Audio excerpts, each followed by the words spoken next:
Hello everybody, it's Brian, and in this video, I'll be doing an unboxing of the Samsung Galaxy Z Fold2 5G, in addition to bringing you some of my first impressions as I go through the device. I ordered this on Thursday the 17th, and here it is September the 21st, so it got here pretty quickly. It helps to live just 300 miles from Dallas, where this came from. This is the T-Mobile model. I did consider getting the unlocked model, but the ETA on that one was a lot worse than this.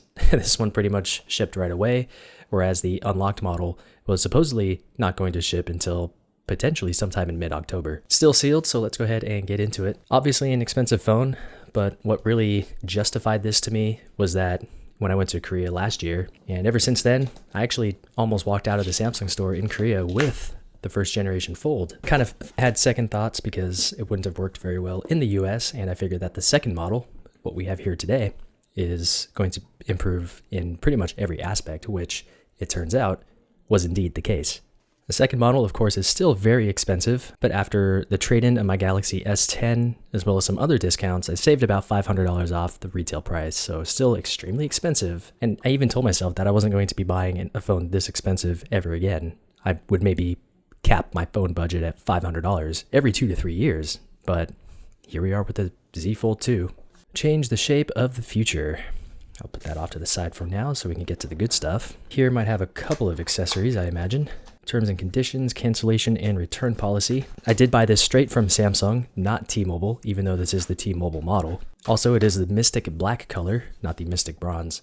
A little bit disappointed that the black does not have a matte back like the bronze version does. Not sure why they did that. Some additional features, terms and conditions, and whatnot. Here we have the SIM Pokey tool. Here we have the Z Fold 2 itself. Ooh, that's definitely got some heft to it. Compared to my S10, definitely a bit heavier than the S10, but not as heavy as I thought, given some of what individuals have said so far about the Z Fold. Premier service, I'll look into that later. Here we have a new SIM card, the R15 model. There have been some talk recently about the T-Mobile SIM cards and that there are some new ones available, specifically to better access 5G. Here we have the charger, super fast charging.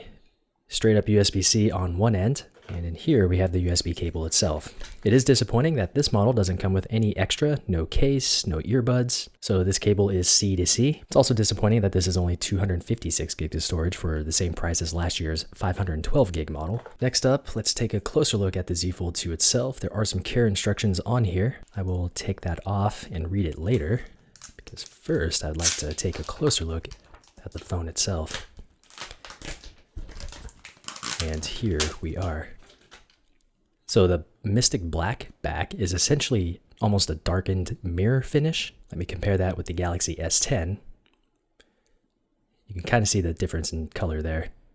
Since I will eventually get a case for this, I don't think it matters too much. Let's go ahead and fold it up for the first time. Kind of a satisfying noise when shutting it. Pretty smooth though. Easy to open and close so far. All right, here we are at the setup screen. I'm not going to go through the steps, but just looking at the screen now, this is just a huge difference. And from what I've read so far, everybody who uses the device just says that it's a total game changer in how they use their phone, what they do with it, and so on. And while we're still at this screen, I'm going to bring in some other devices to compare with. Here is the Galaxy S10. Practically the entire phone will fit on the inside screen, so that's pretty impressive. Here we have a Galaxy J7. I'm actually going to be using this phone on bike rides. There's no way I'm going to be mounting my Z Fold 2 to my handlebars anytime soon. Again, the entire phone can practically fit on the inside screen. It's a little bit harder to tell with this phone because of the bezels. Next up is a Samsung Galaxy S8.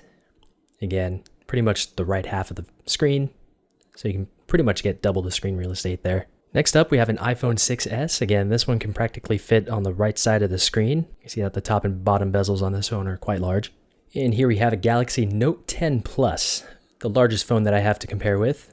And the last comparison I have is actually with a tablet. This is the Galaxy A7, I believe, a 10.1-inch tablet. The Z Fold 2 definitely takes up a pretty good amount of screen space. So some additional first impressions. I think that the weight is really not that bad, even if you're holding it one-handed. Here's another shot of the back. I've already got my fingerprints all over it, but we can take a look at that front cover display real quick. Does double tap not do anything? Oh, it's because it's opened. Let me close it first. There we go. It is pretty narrow, but I think that if you're using swipe typing, it might be all right. Very tall though, so reaching the top of the phone is pretty much going to be impossible, so you can just use the gesture to go into one-handed mode if you need to get something at the top. The inside screen though, that is just beautiful. 120 hertz as well, so that's going to be an upgrade from the 60 hertz on my S10. I will be losing a couple of items, mainly the headphone jack, which I don't even use, so I don't even know why I mentioned that. One thing I noticed is that the hole punch cutout for the camera actually seems to be very similarly sized to that on my S10. It might be a little bit smaller, so that'll be an improvement. I kind of lean more towards not having front-facing cameras because I personally never use them, so I'm probably in the minority. I am planning on making videos of accessories such as cases and game controllers. I'm not really into mobile gaming that much, but I think that having a screen this large is definitely going to change that. And that's about it with this video. I'm going to go ahead and wrap this up, edit this video, and then start setting this thing up. If there are any comments, questions, or suggestions about this or anything else, feel free to leave everything down below in the comments area. But that's it with the video. So thanks a lot for watching, and I'll talk to you all in the next one.